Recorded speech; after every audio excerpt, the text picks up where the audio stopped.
ये श्रीमान जी ने तो गरीब बस्तियों में से जो मड पंप लगवाए थे मैंने, या जो सरकार लगा रही थी, वो गरीब बस्तियों से हटा के अपने चैत्र लोगों के मोहल्ले में और चैत्र लोगों के मकान के पास जहाँ प्लॉट में पानी पड़ा था वो पानी खाली कराने का काम आप कर रहे हो। और जो पुड़ी वुड़ी बांटनी थी ना, वो वृद्ध आश्रम से बनवा के पुड़ी और कुछ लड्डू और कुछ आपने बांटे, और वो भी पता नहीं कहाँ बांटे, आपके कार्यकर्ता ले गए या कौन खा गया कौन कर गया वो आप ही जानते हो और आपके कार्यकर्ता ही जानते हैं। और आप मेरे बारे में कहते हो ना कि वो मानसिक संतुलन खो चुके हैं और बकवास करते हैं। बकवास, अगर आपने बकवास में 25 साल और 30 साल नहीं खराब किए होते तो पाली की जनता को ये दुख नहीं देखना पड़ता। पाली की जनता आज तरह तरह मची हुई है पाली शहर में चारों तरफ। ये जो आपने बकवास करी ना 30 साल रह के कुछ नहीं किया, विधानसभा में गुटके खाते रहे और नींद लेते रहे, इसलिए आज पाली की जनता को ये दुख देखना पड़ रहा है। और रहा सवाल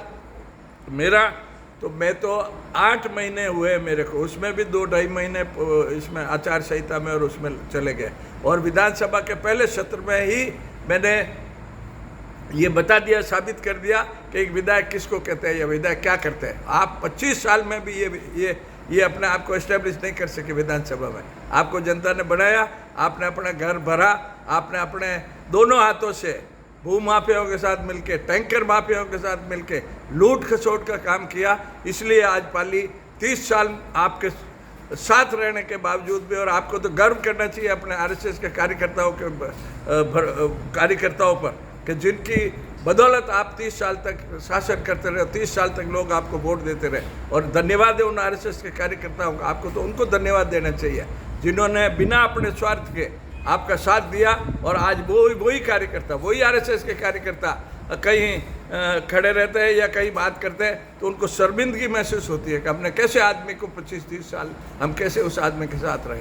और आज जहाँ तक मेरा सवाल है, मैं तो न तो कोई जाति देखता हूँ, न कोई दूसरा भेदभाव देखता हूँ, न कोई पार्टी पॉलिटिक्स देखता हूँ। मैं तो जो काम है, जहाँ पानी भरा हुआ है, जिस गरीब बस्ती में जिन गरीब लोगों को तकलीफ है, ज़रूरत है सरकारी मदद की या सरकारी संसाधनों की, वो काम मैं करने में लगा हूँ। और मेरा मानसिक संतुलन तो खोया कि नहीं खोया, आपने ज़रूर अपना मानसिक संतुलन खो दिया है, और आपको अपनी हार नहीं बर्दाश्त हो रही है। आपको अभी तक भी समझ में नहीं आ रहा है कि मैं हारा कैसे, और हारे आप अपने लक्षणों से।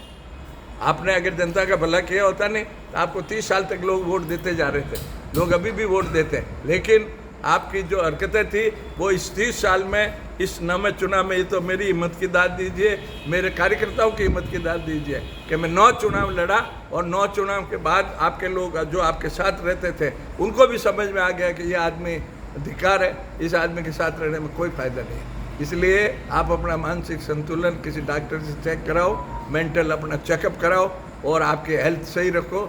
और आप जो हार नहीं बच रही हो ना, तो हार पचाने की कोशिश करो। मैंने 7 हार पचाई है, 7 हार पचाई है, मैंने कभी भी कुछ नहीं बोला या कुछ नहीं किया, और आप एक हार में ही बौखला गए। तो मानसिक संतुलन आपका खराब है कि मेरा खराब है, ये इसका फैसला जनता करती है, समझे। Thank you.